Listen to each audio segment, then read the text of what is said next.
하겠습니다. 성경 봉독은 요한복음 15장 25절부터 27절 말씀까지 우리 함께 말씀을 읽으십시다.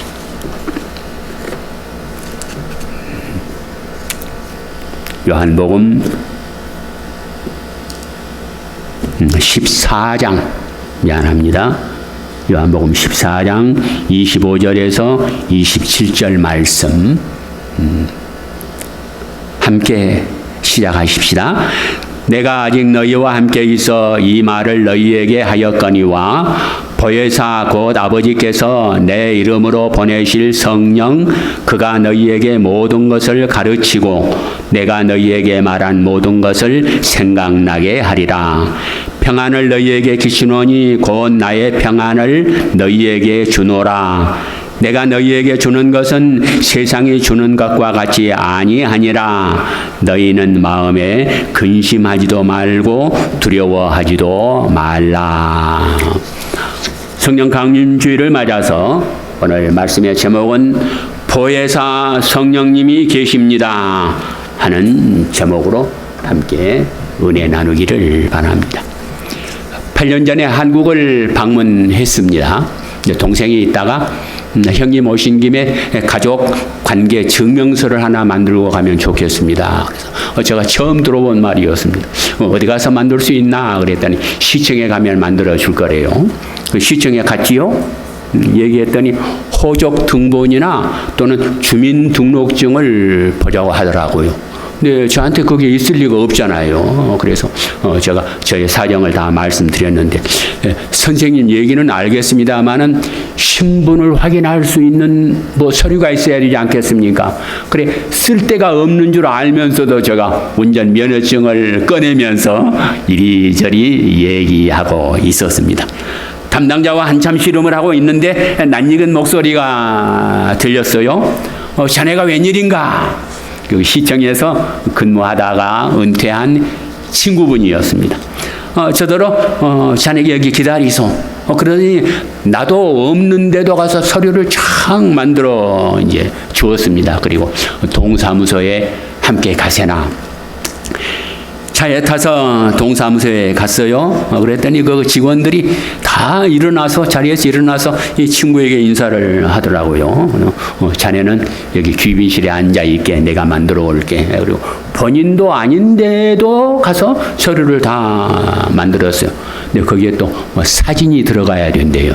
그래서 옆에 사진관이 있는데 가서 사진 좀 찍세나. 마침 사장님이 거기에 계시는데 친구가 또 이렇게 물어요. 자네 이 아래에 그 손장로님 그 아시지? 그러니까 이 사장이신 젊은 분이 알고 말고요. 오남매 모두 아주 고등 교육을 시킨 것으로 유명하지요. 큰 아드님은 미국에 유학 가서 미국에서 목회를 하고 있지요. 친구가 있다가 옆에 있는 이 사람이 바로 그 사람일세. 그러면서 공짜로 사진을 찍어주더라고요. 얼마나 참 감사하고 또 감격했는지 지금도 그때 일을 생각하면 참 마음에 감격이 넘칩니다. 우리 모두 이런 비슷한 경험을 한 줄로 압니다. 하필이면 그때 그 장소에서 그 사람을 만나서 어려운 일을 해결했던 일 말입니다. 사회생활을 하면서도 우리에게 이런 안내자가 참 필요합니다. 어려운 일을 해결하기 위해서 상담자가 있어야 하지요. 편안하게 의논하고 또 위로를 받아야 할 때가 있습니다. 나를 위해서 기도해주고 나를 응원해주고 내가 같은 편이다. 그렇게 해서 우리를 신나게 하는 사람들이 있을 때 우리는 참 마음에 안심하고 또 든든합니다. 빽 있는 사람이 언제나 내 곁에 있어. 그리고 그분은 언제나 나를 도와줄 수 있어. 이러한 든든한 받침이 있을 때, 힘이 있을 때 우리는 참 세상을 평안하게 살 수 있습니다. 신앙생활에도 이런 안내자가 대단히 필요합니다. 오늘 성경 본문은 보혜사 성령님이라고 얘기합니다. 본문 26절에 보혜사 곧 아버지께서 내 이름으로 보내실 성령, 이 성령님이 바로 우리의 안내자이십니다. 우리의 상담자이시고 우리를 위로해 주시고 권면해 주시고 우리를 응원해 주시기 위해서 부름받은 존재입니다. 오늘 바로 성령 강림절을 맞아서 우리가 함께 하나님에게 감사하며 우리를 도와주시고 보호하시는 보혜사 성령님에게 감사하는 이 예배입니다. 이사야 11장 2절 우리 교동문 첫 부분에 나와 있었지요. 그의 위에 여호와의 영 곧 지혜와 총명의 영이요 모략과 재능의 영이요 지식과 여호와를 경외하는 영이 강림하신다. 이사야 선지자가 앞으로 오실 메시아 예수 그리스도와 함께 하실 성령이 어떤 존재인지를 확실하게 말씀하셨습니다. 외적 분별력을 가진 지혜의 영, 내적 통찰력을 가진 총명의 영, 전략을 수립해서 승리하게 만드는 탁월한 전술가, 그리고 하나님의 뜻을 아는 지식, 군대를 이끌고 나가서 승리할 수 있는 영웅, 절대적 두려움과 복종할 수 있는 경배의 대상이 오직 여호와라고 믿는 이 영, 바로 보혜사 성령님이십니다. 요한복음 14장 16절에 내가 아버지께 구하겠으니 그가 또 다른 보혜사를 너희에게 주사 영원토록 너희와 함께 있게 하리니. 예수님께서 보혜사십니다. 인간으로 세상에 오실 때 상담해 주시고 안내해 주시고 그들에게 응원을 보내주셨고 그들의 필요한 것을 채워주셨습니다. 그런데 이제 성천하신 다음에 또 다른 보혜사를 너희에게 보내주겠다 말씀하셨던 그 존재가 바로 성령이십니다. 너희와 항상 함께 있으리라. 예수님께서 성천하신 뒤에 하신 이 약속이 우리가 아는 대로 마태복음 28장 24절인데 바로 보혜사 성령님이 우리와 함께 하시어서 제자들과 함께 하시어서 영원히 함께 있다는 약속을 이루어 주셨습니다. 이 보혜사 성령님은 하나님 아버지로부터 우리에게 내려왔습니다.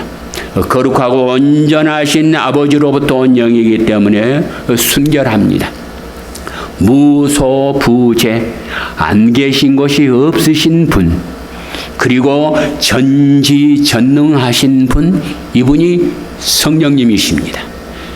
예수님이 성천하시고 안 계신 지금 우리가 하나님과 함께 있고 우리가 예수님과 함께 있을 수 있는 유일한 방법은 바로 이 성령님이십니다. 성령님께서 우리가 어디를 가든지 우리와 함께 동행하십니다. 우리가 어떤 형편에 있든지 성령님께서 우리와 함께 하십니다. 그리고 그 성령님은 우리를 도와주시는데 결코 힘이 없으신 분이 아니십니다.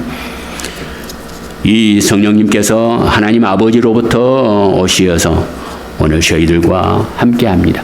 예수 그리스도께서 아버지에게 간청하셨고 예수 그리스도의 이름으로 우리에게 오셨습니다. 어렸을 때 우리가 옆집에 그 연장을 빌리러 가곤 했지요. 날카로운 낫이나 톱이나 도끼 같은 것을 빌리러 갔습니다. 제가 쓰겠습니다. 그러면 이웃집 아저씨가 그걸 줄 리가 없습니다. 어린 나이인데 그 얼마나 위험합니까? 그런데 거기에 한마디 더 붙이죠. 아버지께서 심부름을 시켰습니다. 그러면은 나 개인으로 봐서는 그 빌려 내줄 리가 없는데 아버지께서 심부름을 보내서 왔습니다. 그러면 아버지의 이름 때문에 그 연장을 내주어 집에 가져온 적이 참 많았습니다. 변호사나 법률가의 이름으로 우리는 사인되거나 공정된 문서를 가지고 있습니다. 보증서의 보증인을 확인하는 서류입니다. 우리의 영적 생활에도 이 보증인이 필요합니다. 예수 그리스도입니다. 예수 그리스도께서 성령님을 우리에게 보내주시어서 확실하게 보증된 삶을 살아갈 수 있게 하십니다. 많은 분들에게 이렇게 질문하는 이상한 사람들이 있습니다. 언제 성령 받으셨어요? 확실하면서도 분명하게 대답을 하지 못하는 경우가 참 많습니다. 세례받을 때였습니다. 우리가 믿기로는 성령님이 우리 속에 들어와 계시기 때문에 우리가 하나님 앞에 죄인이라고 하는 것을 고백했습니다. 성령님의 능력으로만 주는 그리스도시요 살아계신 하나님의 아들이라고 믿을 수 있습니다.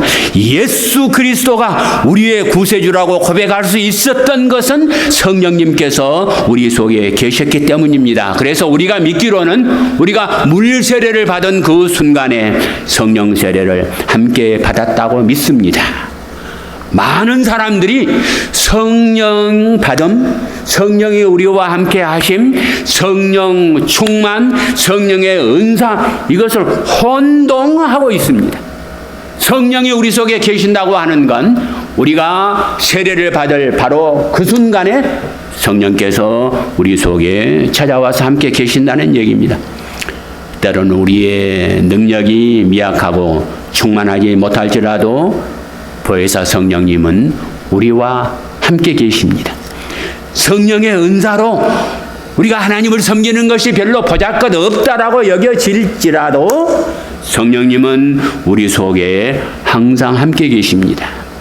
고린도전서 3장 16절 너희는 너희가 하나님의 성령인 것과 성령이 너희 안에 계신 것을 알지 못하느냐라고 묻습니다. 세례받은 우리들 항상 이 성령님께서 우리와 함께 계신 줄 믿습니다. 이 보혜사께서 우리에게 어떤 일을 하실까요? 작년 가을부터 애틀랜타 연합장로교회 부설 행복대학에서 제가 목요일에는 시쓰기를 열심히 배웁니다. 그리고 토요일에는 성경의 인물과 나라는 과목을 강의합니다. 거기에 8분은 현장에 참석하시고 1분은 줌으로 참석하세요. 2주 전 특별히 베드로의 결심에 대해서 50분 동안 함께 강의할 일이 있었습니다. 요한복음 21장 15절 17절에 나온 사건이었습니다. 부활하신 주님께서 티베리아 바닷가에서 제자들 7명 아침 식사를 잘 준비하셔서 차려 놓았다가 제자들을 배불리 다 먹이셨어요. 그 다음 식사를 마치자 베드로에게 묻습니다. 요한의 아들 시몬아, 내가 이 사람들보다 나를 더 사랑하느냐? 그런데 본문을 읽으시던 권사님 여자 한 분께서 갑자기 이 본문을 읽으시다가 스톱을 하시는 겁니다. 한참 있다가 또 계속해서 읽으시는데 울면서 읽으셨습니다. 그러면서 본문을 다 읽은 다음에 꼭 저에게 하신 말씀인 것 같아요. 그랬더니 그 반대편에 있는 또 다른 여자분이 이제 소리내서 또 울기 시작하는 겁니다. 이렇게 저에게도 명령하셨는데 아직도 그 명령을 다하지 못해서 눈물이 납니다. 보혜사 성령님께서는 여전히 우리 속에 계시고 우리와 함께 계시어서 역사하시고 뜻을 깨닫게 해 주십니다. 본문 26절 하반절입니다. 그가 너희에게 모든 것을 가르치고 보혜사 성령님이 말씀을 가르친다는 이 얘기입니다. 예수님께서 엠마오로 내려가는 두 제자를 만나죠. 그들에게 모세와 선지자의 모든 글로 시작해서 성경에 쓴 바 자신에 관한 것을 자세하게 설명하셨어요. 구약 성경의 말씀이지요. 율법과 거기 메시아 예언에 대해서 말씀하시는 거요. 십자가의 희생과 보혈에 대해서 설명하셨어요. 유월절 어린 양에 대한 예언을 그들에게 가르치셨어요. 예수님은 보혜사 성령님을 통해서 날마다 우리에게 말씀을 가르치십니다. 구약 말씀을 가르치십니다. 하나님께서 주신 계명과 율법을 새롭게 해석하고 이해하게 만들어 주십니다. 하나님의 품성에 대해서 말씀하십니다. 우리 목사님께서 성막에 대해서 지금 강의를 하고 계시는데 성막도 마침내 예수에 대한 예라고 연결해서 우리에게 성령님을 통해 말씀하십니다. 사복음서를 펼칠 때마다 예수님께서 이렇게 사셨구나, 이런 말씀을 직접 하셨구나 우리가 배웁니다. 사도행전을 펼칠 때에는 교회의 역사를 통해서 어떻게 하나님께서 성령을 통해 역사하시는지 우리에게 가르쳐 주십니다.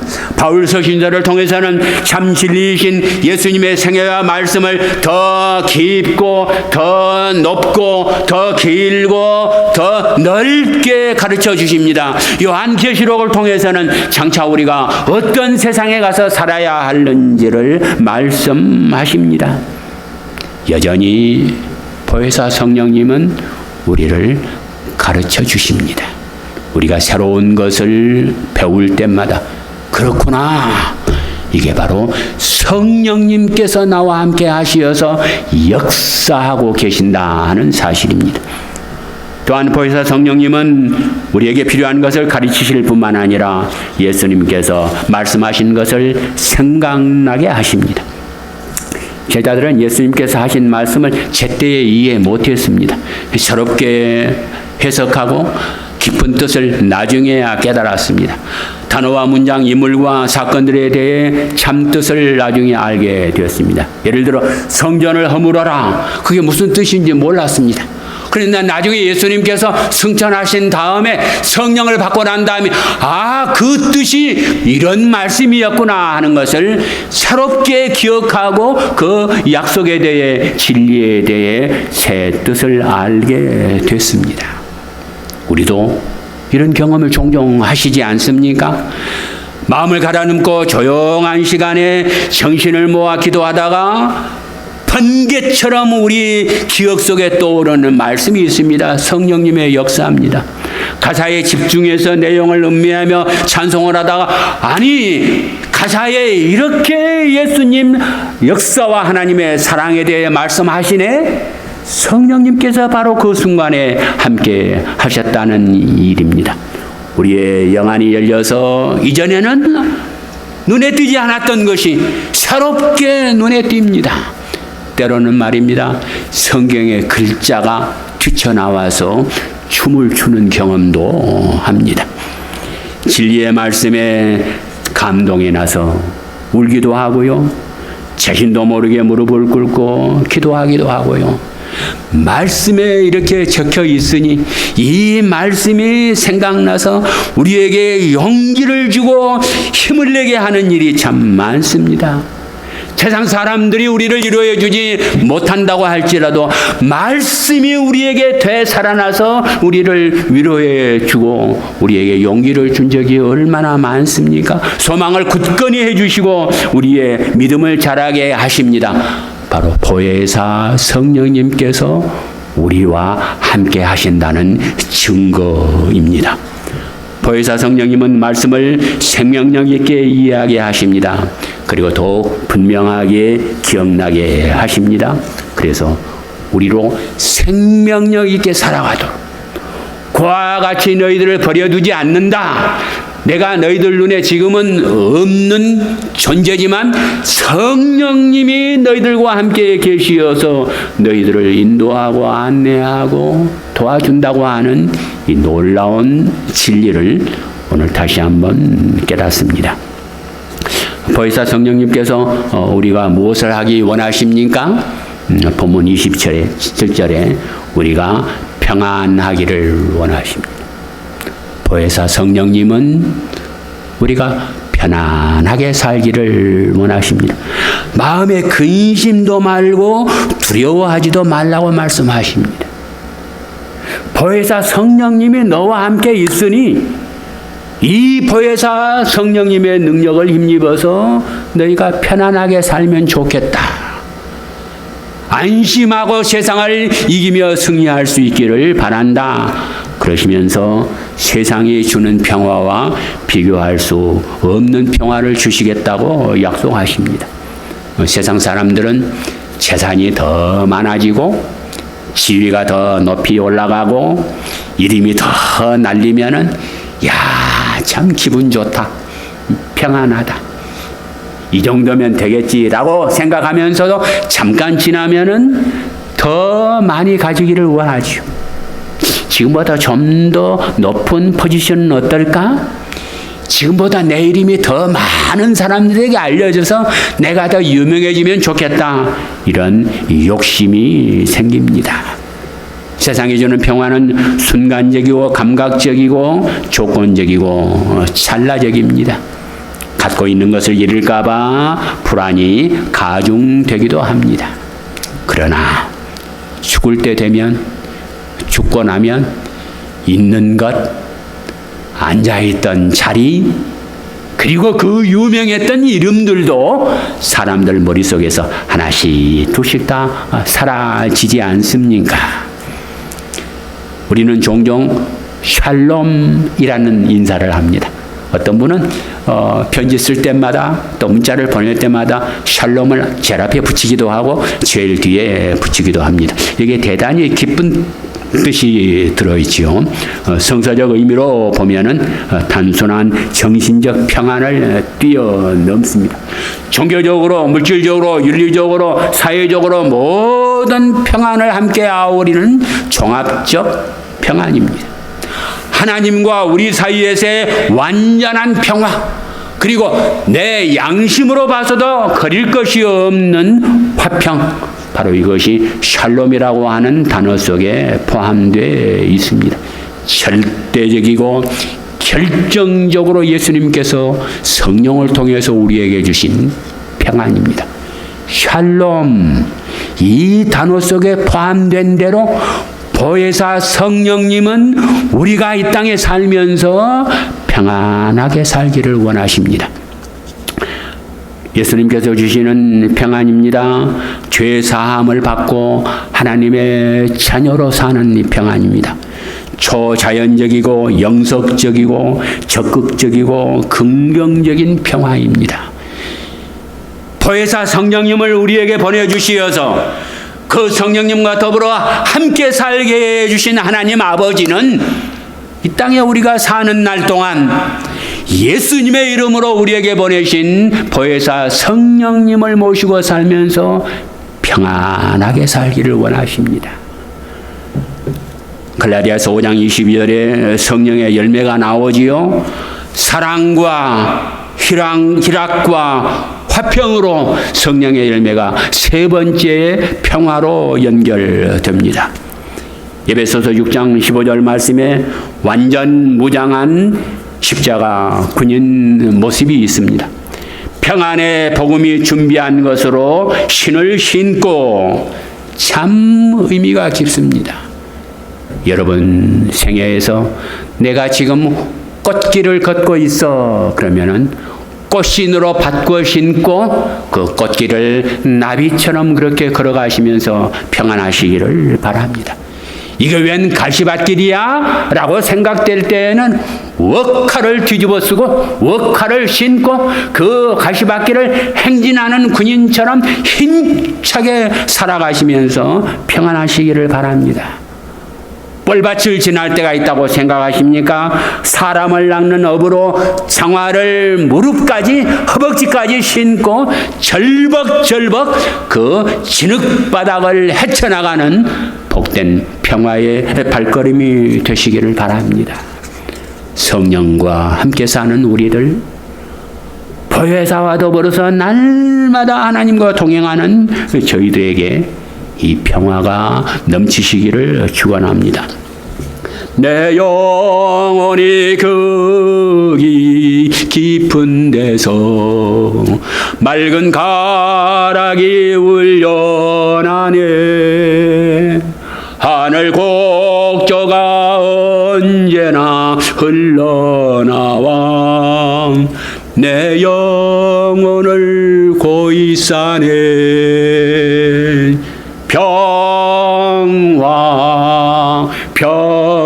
평화로다. 하늘 위에서 내려오네. 그 사랑의 물결이 영원토록 내 영혼을 덮으소서. 보혜사 성령님을 받으면 해야 할 일이 있습니다. 첫 번째로는 우리가 평안하게 사시고요. 두 번째로는 권능을 받아 주님의 증인이 되는 일입니다. 주님께서 승천하시고 난 열흘 뒤에 약속하신 대로 성령이 왔습니다. 제자들이 함께 앉아서 기도하는데 바람을 느끼지는 못하는데 바람 소리가 들렸습니다. 회오리 바람치는 소리가 들렸다고 합니다. 그리고 호련히 하늘로부터 급하고 강한 바람 소리와 더불어서 불의 혀처럼 넘실대는 게 각 사람들 머리 위에 머물렀다고 얘기합니다. 성령 충만함을 받은 제자들이 방언을 하기 시작했습니다. 사도행전 4장 31절에 빌기를 다함에 모인 것이 진동하더니 무리가 다 성령에 충만하여 담대히 하나님의 말씀을 전하니라. 그들은 결국 생명을 내놓은 것을 기쁨으로 알고 목숨을 잃은 것도 하나님을 위해 최고의 영광으로 알고 모든 것을 다 하나님에게 드리며 담대하게 복음을 전했습니다. 그 복음의 열매가 우리들입니다. 한국에까지 건너왔고 한국어로 번역된 성경을 읽으면서 예배하는 우리들은 목숨을 바쳐 성령 보혜사의 명령을 따랐던 우리 선배 전도자들의 삶의 결과입니다. 이제 우리 차례입니다. 우리가 예전에 그 애니어그램에 대해서 공부했는데요. 각자 성격에 따라서 이제 전도하는 방법도 참 여러 가지입니다. 돕는 사람이나 성취자나 예술가 이런 분들은 감정적으로 다른 사람에게 접근합니다. 따뜻한 마음과 그리고 배려로 정적으로 다른 사람에게 다가가서 그리스도의 사랑을 나눕니다. 머리형 사람들은 탐구자, 충실한 사람, 그리고 열정적인 사람으로 이분들은 말씀에 집중해서 지적으로 다른 사람에게 다가가서 하나님의 말씀을 전합니다.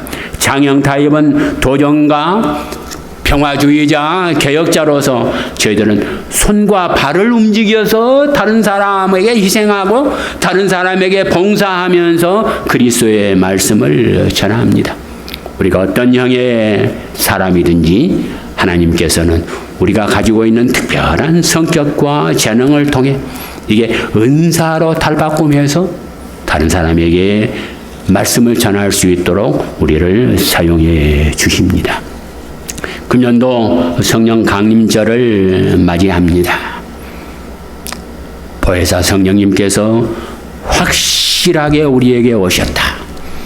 보혜사 성령님은 확실하게 지금도 나와 함께 계신다. 보혜사 성령님께서는 항상 나와 함께 계시고 세상 끝날까지 나와 함께 계실 것이다. 내가 어디로 가든지, 내가 무엇을 하든지, 내가 어떤 환경에 있을지라도 그곳에 항상 나와 함께 계신다. 이 사실을 다시 한번 확인하시고 깊이 마음속에 새기시면 참 좋겠습니다. 이민 1세 삶이 비록 힘들고 어려울 때마다 보혜사 성령님이 내게 평안을 주시는데 나를 위로해 주시고 나를 인도해 주시면서 힘을 주시고 용기를 주시는데 하나님의 자녀로 신나게 살아가도록 나와 함께 계시는데 진리의 말씀으로 평안하게 사시면 좋겠습니다.